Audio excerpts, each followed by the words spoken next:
Scientists at the site of supervolcano Yellowstone have warned that there is a chance the volcano could erupt this volcano season, which would end up killing millions of people worldwide, and devastating the planet.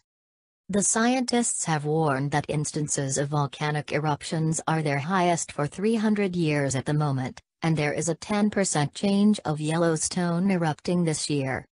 Experts at the European Science Foundation have pointed out that supervolcanoes like the one at Yellowstone National Park pose a much greater threat to Earth and humans than asteroids, earthquakes, global warming, and even a nuclear or hydrogen bomb.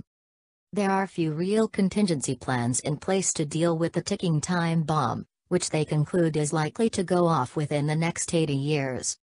The world's most dangerous active volcanoes include Yellowstone, Mount Vesuvius in Campania, Italy, and Popocatépetl near Mexico City.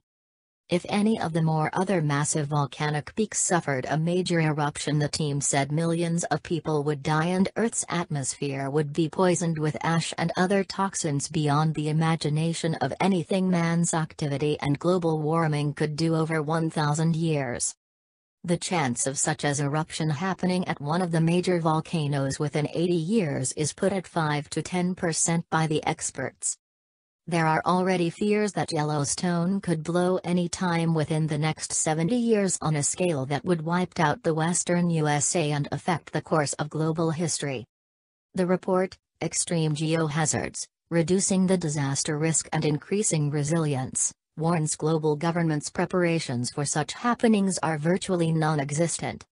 It said, although in the last few decades earthquakes have been the main cause of fatalities and damage, the main global risk is large volcanic eruptions that are less frequent but far more impactful than the largest earthquakes.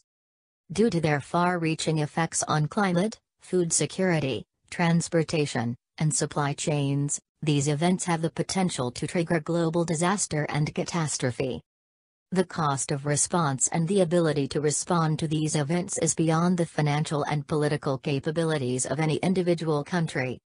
The report looked at other major geohazards facing the globe, including earthquakes, drought, asteroids, floods, tsunamis, hurricanes, avalanches and wildfires.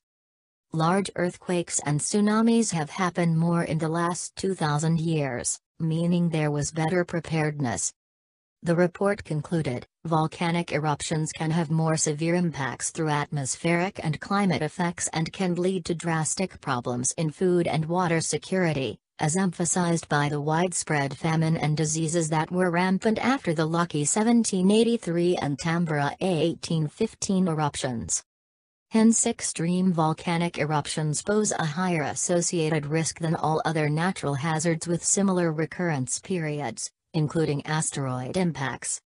The eruption of Tambora on Sumbawa, Indonesia killed about 100,000 people, but ash clouds meant there was no summer the following year, and it was one of the most important climatic and socially repercussive events of the last millennium, the report said.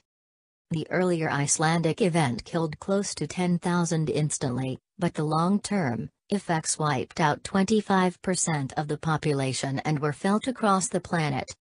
A famine in Egypt reduced the population by 1/6, 25,000 died in the UK from breathing problems, and there was worldwide extreme weather. Similar scale events today would be much more catastrophic, the team warned, due to much bigger populations, global travel and food chains and reliance on technology. Worryingly, scientists say research over the last 300 years of volcanic activity shows we are currently in a volcano season, meaning increased activity. Volcanoes are also more likely from November to April in the northern hemisphere, when ice, rain and snowfall can compress the bedrock.